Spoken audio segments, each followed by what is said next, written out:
All right, so we have here the updated event calendar with the current patch notes, everything in it, and I have a little bit of a TLDR list here, so we can rush through it. Okay, the really long video. Check the previous video from I don't know somewhere last week. Okay, pretty recent, like 4 or 5 days ago. Here's a full updated thing. Okay, so first of all, Blooming Forest, lots of stuff. Most of the stuff starting April 27th after the maintenance, which is like it already currently is, ends June 14th because June 15th Destiny update. Okay, the shops are going to be available to buy things from, all of them, until the end, right 1 minute before the end of the June 19th. So it will bleed over into the Destiny update. What is exactly going to be part of the first Destiny update, if there are going to be 2 updates, we don't know that exactly yet. But these are the dates that we do have and the things that we do know. So there is an AFK room for points for EXP and points. You can buy the chair in the personal shop. So if you want to cap on a whole bunch of characters and you want to have basically one character already half capped on points because you're going to do so many, you might want to AFK on a chair on at least one of them so you can get a head start following the next day. So that's something that you can take into account. You can probably cap like half a character just overnight by AFKing. Then we have blossoming flowers. Basically, that's just the concept of the event. That's like the whole screen where you can get the points and excuse me, where you that's just where all of the rewards and all of the skill points and everything are. There's just, you get so much. There's 36 extreme growth potions. There's 14-day prepared spirit pendant. There's 100 symbols. There's a star scroll. There's just so much stuff in there. Plus all of the skill points. You can get extra arcane power and EXP. You can get extra critical rate, IED, damage to normal monsters, damage to boss monsters. This is something that you want to cap on and that you want to max on. There's going to be so much stuff that you get from this. You can give sunlight 3 times per week after you've capped on points on a character, and that sunlight capping is going to go towards those rewards and going towards the skill points. So that's something that you want to be doing every, well, so you only have to do it 3 times a week. So if you forget once or twice, it's not the end of the world. You can still get all of the rewards. They basically designed it like this so that people who start the event a little bit later can still catch up and can still get all of the rewards, even if they weren't there in the beginning.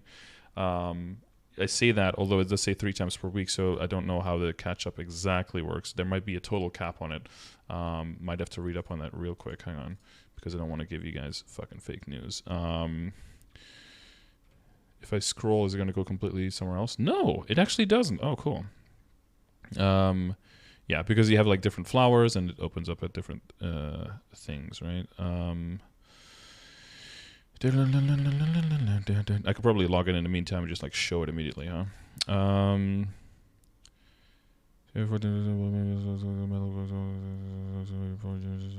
It says 3 times per week, which feels like there's still like a weekly cap rather than a total cap, but I think there'll be a total cap. That's how I understood it when I read it in the Korean update. But now that I think about it, so that might be something that we have to keep in mind. Cool. We'll put a pin on that. We'll come back in a few days, and then and then ask about it live on stream, and then we'll have the answer for you. Okay. So capping points. All right. Every character is going to be able to cap points mainly with the Floral Blessing skill, which is just kill monsters near your level. You can get 30,000 points per day per character to get 300 coins per character from just the points. You can also, and that skill is going to empower 2 weeks in, and then another 2 weeks in, and then the last 3 weeks you're going to have the strongest skill. You can also do Blooming Race jump quest, and there's also the Blooming Dance Party, which unlocks later, which will also allow you to get extra points. Points goes into the point cap, means that you can get coins from it up to a certain point, up to 300, and then you're done. You can get no more points, and you can get no more coins from points. But you can still get coins in other ways. And I, drew like little boxes around them here. So the italic ones give extra. Oh, I should do this one as well. Italic one give extra coins, right? They give coins straight up. They don't come in the form of points, so that means that they're not blocked by that cap of points. They're just surplus. So Legion Gardening gives you extra, Days of Nostalgia gives you extra, and Hot Week can give you extra. So you can take this in account when you're thinking about what can I afford and how much am I going to be playing to try to make sense of where do I redeem which rewards, because what are the items that I want to purchase on the specific characters. But that's going to be that. And then we have growth potions. That's part of Help the Rock Spirits, which is basically like Punch King, up to 1,500 points per week per world, and then you can buy potions on the bottom. You can see the prices, you can look at the details. There is a potion all the way up 200 to 249. It's pretty expensive, but from the price, it scales pretty well. There's pretty good scaling, if I remember correctly, on the second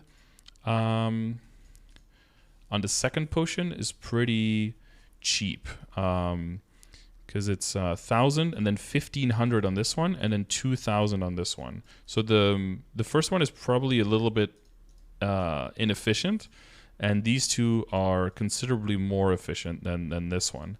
And then it goes to 4.5, which kind of makes sense, and then it goes up to 7 here. So this one is very efficient, and then I would say these two. If you can avoid buying this one and avoid buying this middle one here, these are probably the least efficient ones when it comes to points per bang for your buck. Then we have the, bonus coins. So I talked about that, Legion Gardening. That's basically just AFK. You get extra bonus coins for having a big Legion. And you can pick them up every 24 hours, but only on a character that's capped on points that day. So make sure you pick it up immediately after you cap points, and then again before the reset, so that you have free time the next day to pick it up whenever you can, if you're not available to cap immediately after the reset, right? And then Day of Nostalgia. Oh, and I should add Hot Week here. Hot Week.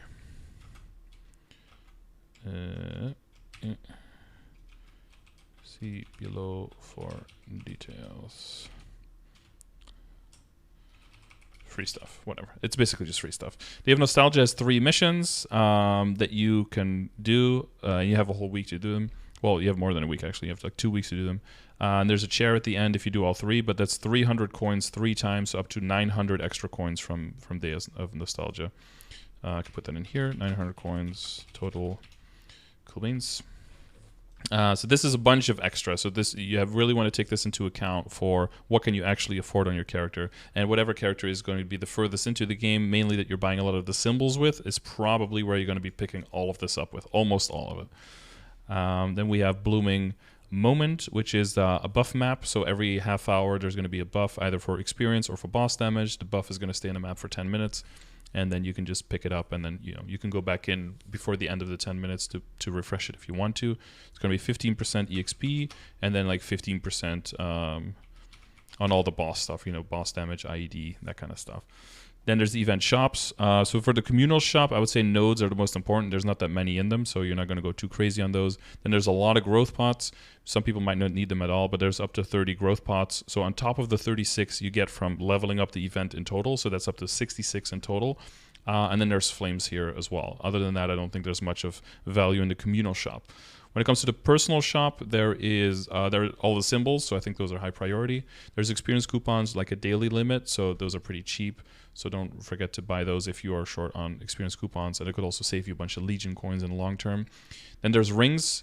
I'll get to that in a second, event rings, but that's going to be pretty big. We've been waiting a long time for event rings. And then there's Medals of Honor. Don't forget those, especially if you're trying to make the jump from late game to end game in ability. You're going to need a lot of honor experience most likely, and this can speed up the process because it's a pretty bad currency to get a lot of easily, so don't neglect that.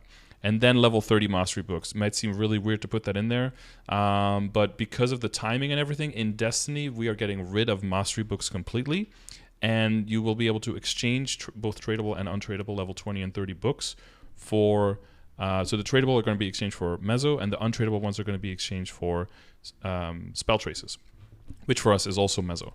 If you have a bunch of coins left at the end because you just, you went overboard and you don't really have anything to buy, mass buy mastery books and just sit on them, preferably level 30 ones, because they only stack 5 per inventory. But you can probably even buy them, now that I think about it, you can probably even buy them after the update because they'll still be in the shop even though Destiny will have already hit. So you can technically just, buy them once the game is already out. You don't really have to pre-buy them once the update is already out, I mean. Just to transfer your last coins basically directly into money. So when it comes to the rings, all of the rings are good. Like, there's like 6 rings you can buy. They're all good. I would say that Cosmos and Vengeance and kind of Synergy are mostly just to fill a slot. So if you're looking for drop or mezzo, or you're just looking for some extra free stat on a new character, on a side character, those are really good. Master SS is also really good value. It's a bit more expensive, but it gets good value and is no longer RNG. You just buy it straight up from the shop. No more boxes, no more fusing, no more opening. It's way cleaner that way. The Chaos Ring and the crit rate are definitely better, but Chaos, you have to re-roll to get that value out of it. I think it's probably a little bit too expensive compared to how good it is. But if you have limited choice, you're really only doing it on 1 or 2 characters. It can still be a solid option.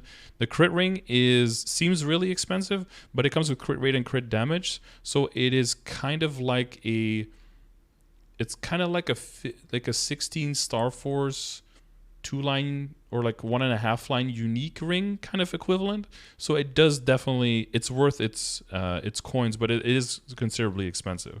Plus, if it's on a character that you consider your main character, or like a main character that you want to push further, it will get outpaced eventually, especially if you go 17 Star Force and good potential or further on a character. So you basically just want to look at the shelf life of the items on your character to decide whether you want to buy it. I think Synergy and SS is solid. Cosmos and Vengeance you can do extra if you want to fill slots, and Chaos Crit if you're really, really dedicated to your character. For the Mezzo shop, it's basically just a fairy heart. Everything else on there is bad. This is an old shop, so it still has droplets in there as well, which are actually more expensive than we can buy them right now in the regular shop. So don't even think about buying those.